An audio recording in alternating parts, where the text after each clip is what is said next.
ताई, आज तुमचा रोहिणी चिमटे यांच्यासोबत वाद झाला, नेमकं प्रकरण काय आहे आणि हा वाद नेमका कशावरनं झाला? त्यांना टक्केवारी हवी होती, त्याच्यामुळे हा वाद झालेला आहे. त्यांच्या मनमर्जीतला ठेकेदार आहे तो RR धोत्रे जो आहे, त्यांच्या घरापाशी राहणारा व्यक्ती आहे आणि त्यांना त्याच माणसाला काम पाहिजे, त्याला टक्केवारी पाहिजे म्हणून त्या माझ्या अंगावरती धावून आल्या. माझ्या प्रभागातलं हे काम आहे, माझी नगरसेविका झाला तुम्ही, मी स्टँडिंग आहे, तुम्ही अजिबात ह्याच्यामध्ये लक्ष घालायचं नाही, आता मी तिथली मालकी नाही, मी बघून घेणार, ह्याच्यावरनं वाद झालेला आहे. पण मूळ प्रकरण काय आहे नेमकं?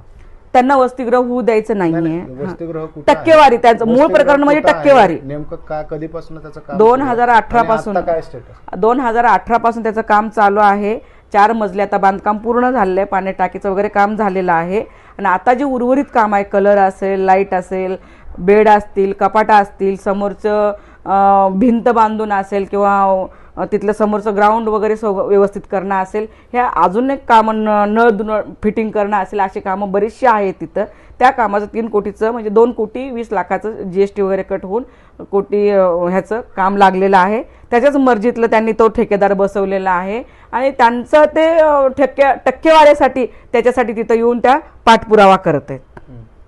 आणि कारण ही मी जर 2018 पासून जर मी काम करत असेल आणि तू माझी नगरसेविका, मी आता स्टँडिंगच आहे, हा रुबाब दाखवणं योग्य नाही आहे. मला माझी टक्केवारी मला घ्यायची आहे, मला माझं असं झालं, ह्या त्यांचे गुंड वगैरे घेऊन येऊन धमकवणं हे आम्हाला मला बरं वाटलेलं नाही, योग्य वाटत नाही आहे. आज जर तुमचं भांडण झालं तर त्याच्यामध्ये शिवीगाळीपर्यंत प्रकरण गेलं आणि महानगरपालिका आणि सगळीकडे चर्चेचा विषय बनलाय. एवढा संताप का झाला तुमचा? कारण आदिवासी मागासवर्गीयांच्या मुलींचं व्यथा ज्या आहेत ना, पारधी समाजातल्या त्यात पारधी समाजाच्या व्यथा ह्या नगरसेविकांना माहिती नाहीये. समाज म्हणून तर ह्यांना कुणालाच माहिती नाहीये.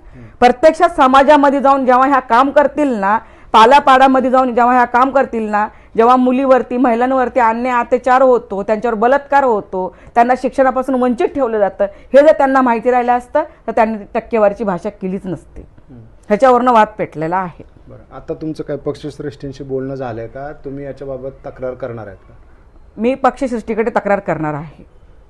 पक्षश्रेष्ठींनी माझी बाजू त्यांच्याकडे मी मांडणार आहे, त्यांनी माझी बाजू समजून घेतील एवढीच माझी अपेक्षा आहे. आज तुमचं कोणाशी बोलणं झालंय का? आज माझं श्रीनाथ भीमाले साहेबांशी माझं बोलणं झालं. श्रीनाथ भीमाले साहेबांनी त्यांना बोलावून त्यांनाही समजूत घातलेली आहे.